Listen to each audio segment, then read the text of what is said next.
tu ne veux rien rater de nos vidéos et surtout nous soutenir, abonne-toi. Aujourd'hui, on va installer un radiateur dans le bureau de Chris. Ça fait trop froid.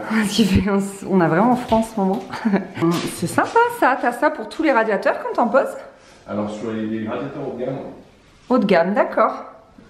Donc là, c'est un sauteur. C'est eux qui nous ont envoyé le radiateur. Et du coup, vous voyez, il y a tout pour percer au bon endroit et tout.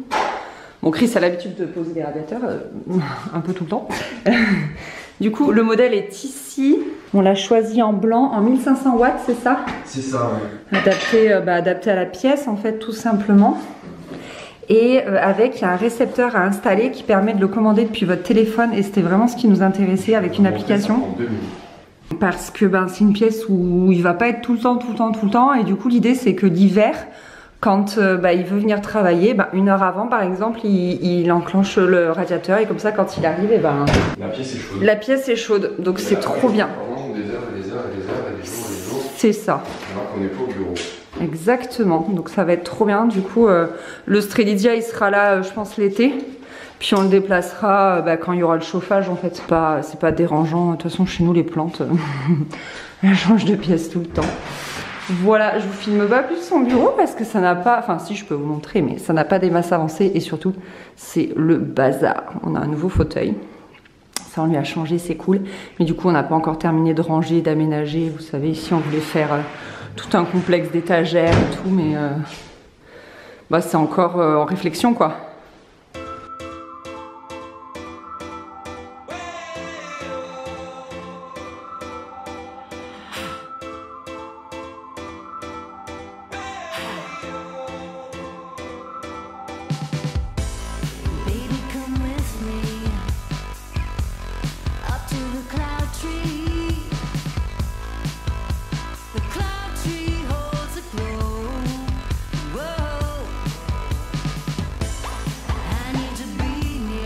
Ça s'appelle des rails de fixation, j'imagine? C'est ça, c'est des rails support. Rails support, voilà. Sur lesquels vont venir se fixer. Ici. Le radiateur, vous allez voir, il est très très beau. Très très beau, j'adore. Magnifique. Ça se fond très très bien. À voir après avec les lumières de poser, les choses comme ça. Regardez le... Vas-y. Ah, voilà. Radiateur autonome connecté à inertie fonte. Et là, on a la notice d'installation du module en fait pour le mettre sur le téléphone. Tadam! Et ce avec la jolie lumière en plus. Donc on a installé ce radiateur sauteur. Je vous mettrai le modèle exact en barre d'infos. C'est un éclat vertical 1500 watts dans le bureau de Chris parce que le gros intérêt c'est qu'il est connecté.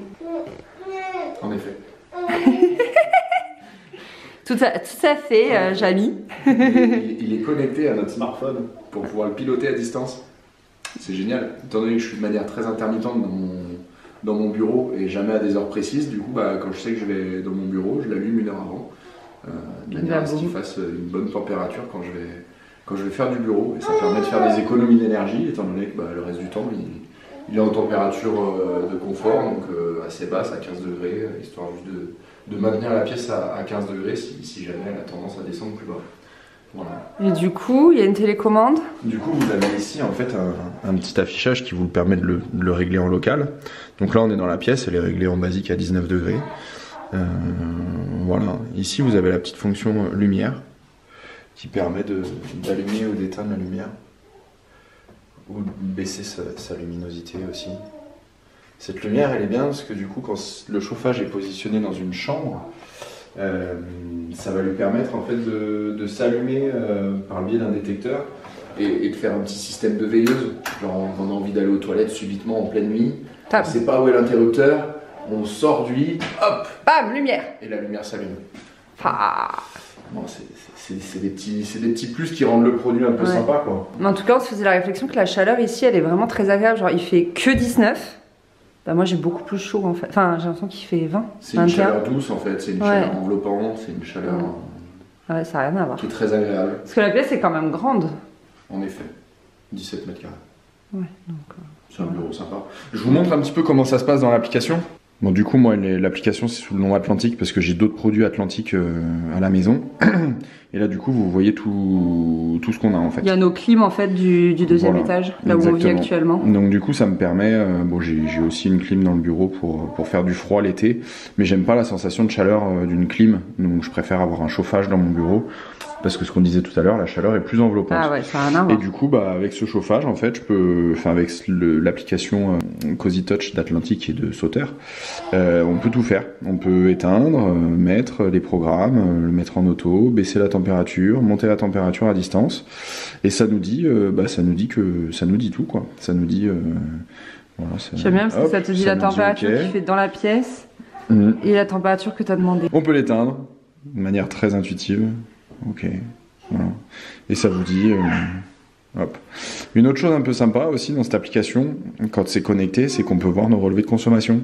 Et en ce moment, on a dépensé... 1 centime, 10 centimes. 10 centimes, voilà. Bon, faut savoir que j'ai paramétré l'application juste maintenant. Donc, c'est les consommations de ce matin, en fait. C'est ça. En fait, voilà. le radiateur était connecté depuis longtemps, mais cette chose-là, paramétrage et tout, il a fait ce matin. Exactement. Voilà. Donc, c'est pas mal, hein. on peut tout régler. On peut programmer des choses dans l'application. On peut dire qu'on est en mode absence. Donc, voilà, date de départ, date de retour. Et ça va nous paramétrer, en fait, tous nos chauffages de toutes nos pièces. Donc, c'est vraiment pas mal. Ouais, c'est bien fait. C'est très bien fait. Je vous le remonte parce qu'il est vraiment beau. En tout cas, on remercie Sauter de nous avoir suivis sur ce projet. Ils nous ont offert le produit.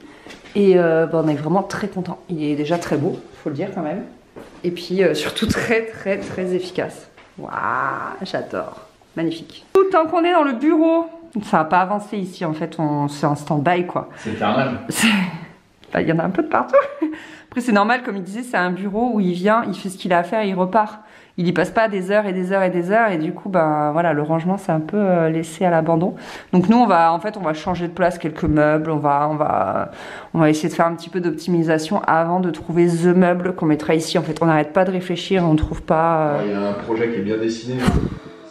C'est un coût en fait, le sur-mesure. Ils nous ont chiffré un meuble ici à 6 000 €.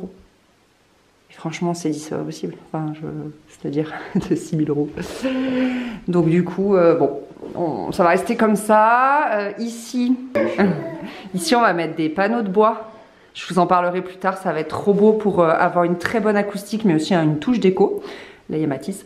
Donc, on vous montrera tout ça au moment voulu. Ça, c'est la clim dont il parlait pour le côté froid, réfrigérant. Pareil, on n'a pas mis là, il doit y avoir une lumière. Là aussi, enfin il y a plein de choses à faire qui n'ont pas été faites. Et là on va juste faire un petit peu d'optimisation, bouger les meubles, etc.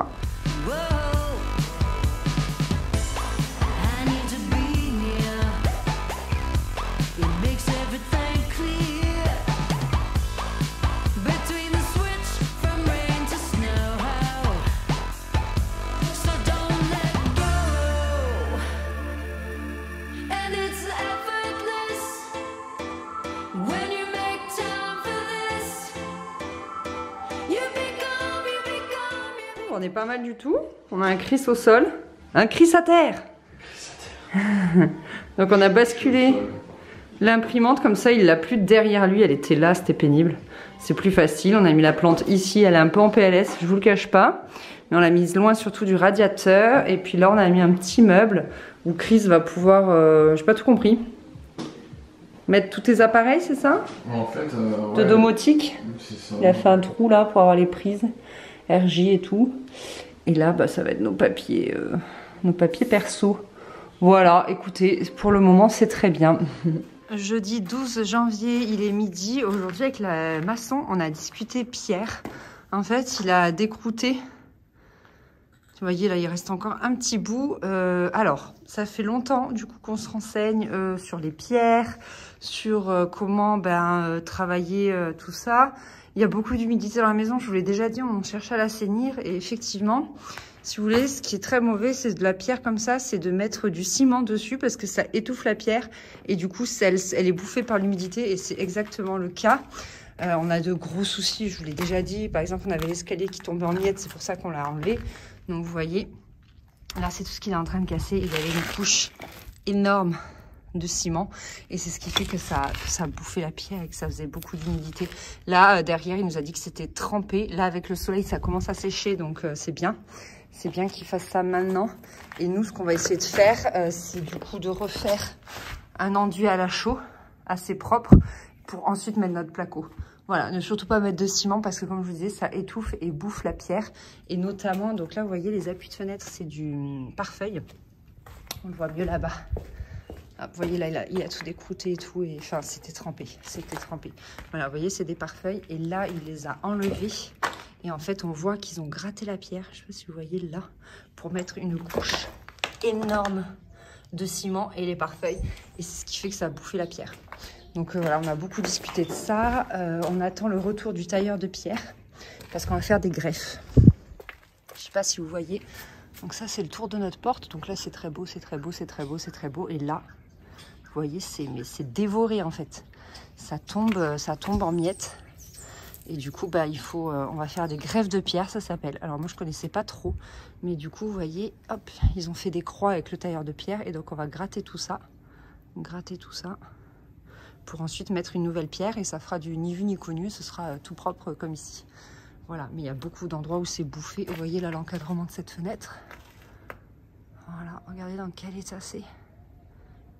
Vraiment, c'est en très très mauvais état et il y a beaucoup de travail à faire avec le tailleur de pierre, quoi. Et donc on discutait de ça.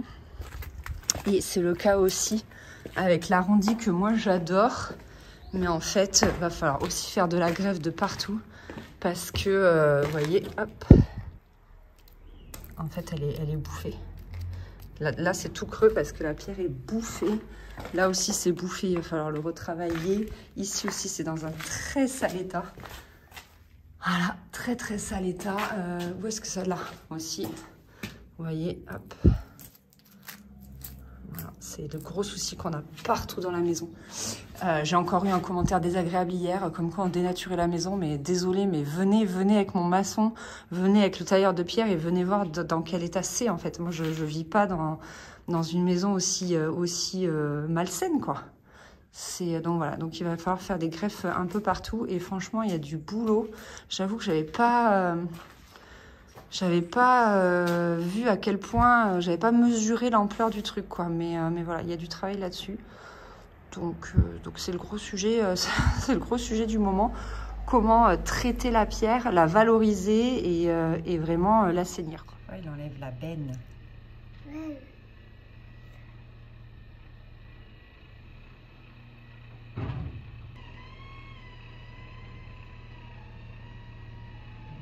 Voilà. Papa. Ouais, il est au travail. C'est un gros camion, ça, hein? T'as vu comment il fait? Il a récupéré la benne dans laquelle il y avait tous les cailloux. Et il s'en va.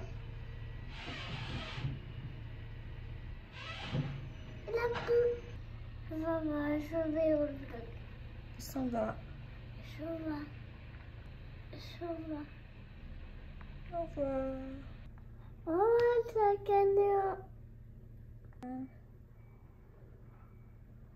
Il est coincé. Il est coincé, ouais, il recule. Il est coincé. C'est bon, il n'est pas cassé. Le petit gagnant. Et hop. Il a pu. 20 janvier, il est midi. Du coup, toute cette fin de semaine, Antoine, notre maçon, il a travaillé sur les encadrements de fenêtres qu'il faut reprendre avant de pouvoir les poser. Voilà, il a fait ici aussi, il a fait ici aussi. Également, il a... Enfin, ça fait un peu mal au cœur en gros.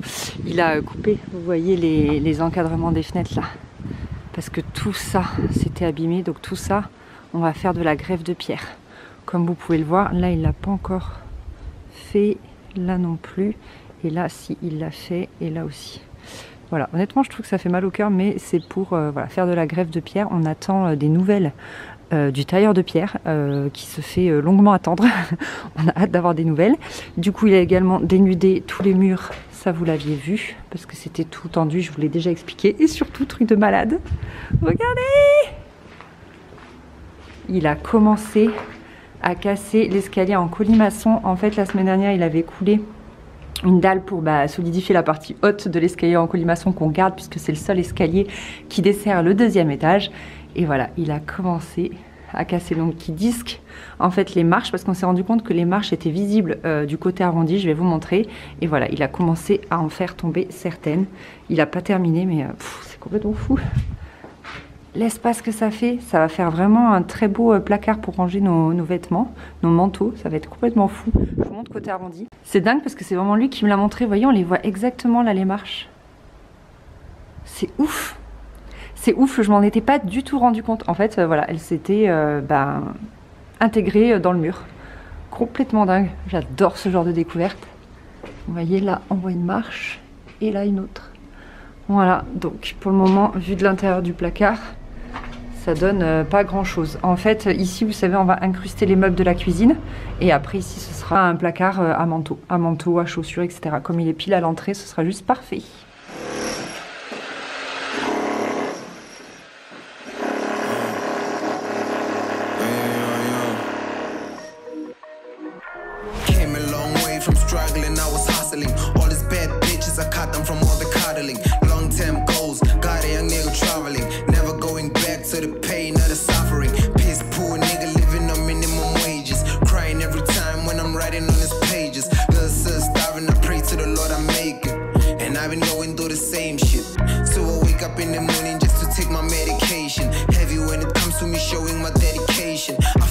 Samedi 21 janvier, il est 10h30, donc voilà, Chris s'attaque au dernier bout de dalle qui n'a pas été refait dans cette maison. C'est le dernier bout. Donc en fait, on voit bien la jonction ici. Et en fait, ici, c'est le tout premier bout de dalle qu'on a refait parce qu'il est au-dessus du garage et qu'on avait voulu, vous savez, le faire vite pour être, pour avoir le garage bien, pour que Chris il puisse ranger tout son matériel. Donc voilà. Il lui reste un peu plus de la moitié encore à piquer. Mais bon, c'est pas mal.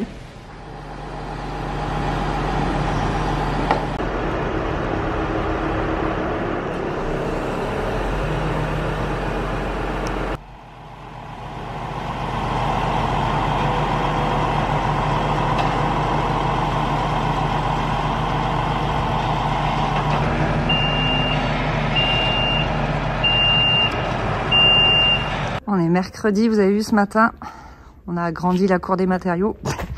C'est fait livrer du mélange pour pouvoir faire les greffes de pierre et tout. Refaire la façade, enfin les joints, tout ça, je sais pas trop. Et ici le plancher du dernier morceau à refaire là au-dessus de la buanderie que Chris et Antoine sont en train de casser.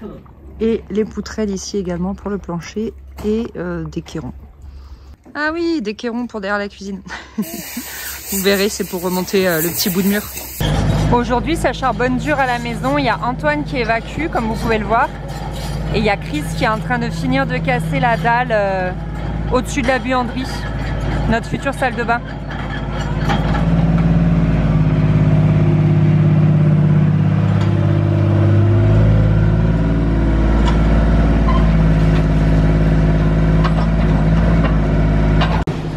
Bon bah ça y est, Chris il a terminé de casser la dalle.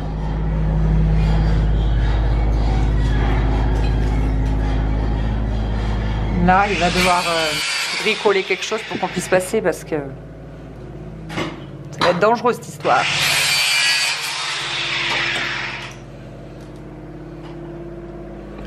Ça c'est fait.